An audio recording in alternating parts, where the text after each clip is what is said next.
Today we're making some delicious ribs. We seasoned them with our Rock's Honey Chipotle, our Rock's Summer Barbecue, then finished them off with our Rock's Irish Whiskey BBQ sauce.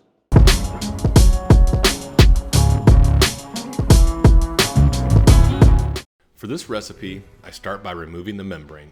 Making a small incision and then utilizing a paper towel, I grab a hold and in one motion pull the membrane off the underside of the ribs.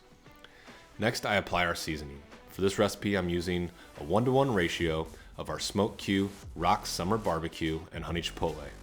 I begin by applying the Summer Barbecue rub to the under portion of the ribs and then to all the edges and sides. Then I hit it with a heavy coat of our Rock's Honey Chipotle. Once I've applied to the back and the sides, I flip it over and apply the same rub on the top. First the Summer Barbecue and then the Honey Chipotle. If you don't have these great Smoked Q rubs available, I think some other fantastic alternative choices would be Honey Hog from Meat Church, the barbecue rub from Killer Hogs, or one of my new favorites, the OG Sweet Barbecue Rub from JDQ. These guys took home first place at last year's American Royal for Best Rub. For this recipe, I'm using my Traeger Timberline XL at 225 degrees with the super smoke function on for the first 2 hours. Next, I wrap the ribs in double sheeted aluminum foil by preparing a layer of a 1/4 cup of brown sugar, 2 to 3 tablespoons of unsalted butter thinly sliced, and then I drizzle 2 tablespoons of honey.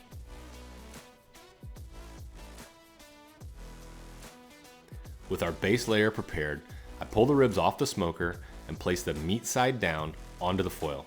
Then I begin by wrapping one end, folding over the sides, and then closing on the other end. I repeat this process with the second piece of aluminum foil. With the ribs wrapped, I place them back on the smoker at 225 for another 2 hours. After 4 hours on the smoker, I'm ready to unwrap these ribs and sauce them. For this recipe, I'm using our Smoked Q Rock's Irish Whiskey BBQ sauce.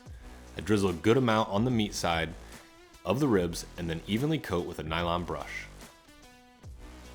I place these sauced ribs back on the smoker, still at 225 degrees for another hour, or a little less if you're already hungry. You'll know the ribs are done either by looking at the bones to see if they're beginning to pull away, or you can use an instant read thermometer, checking for 200 to 203 in the meaty part. When you've hit the desired doneness, I begin by saucing the board by layering sauce on the cutting board and then spreading it out with a nylon brush. This will keep the ribs from losing a lot of the sauce as we cut them. When the ribs are ready, I pull them off the smoker, putting the meat side down onto the sauce board, and then using a sharp knife, I cut in between all the bones to separate our ribs for eating. This 2-2-1 technique on my Traeger was a great alternative to my very popular 275 rib recipe. I was still able to achieve a smoky flavor, juicy doneness, and they still tugged off the bone rather than that mushy rib that loses its texture. I'm definitely going to keep this recipe in the mix because as I jumped in for that first bite, I knew these ribs were going to be a hit.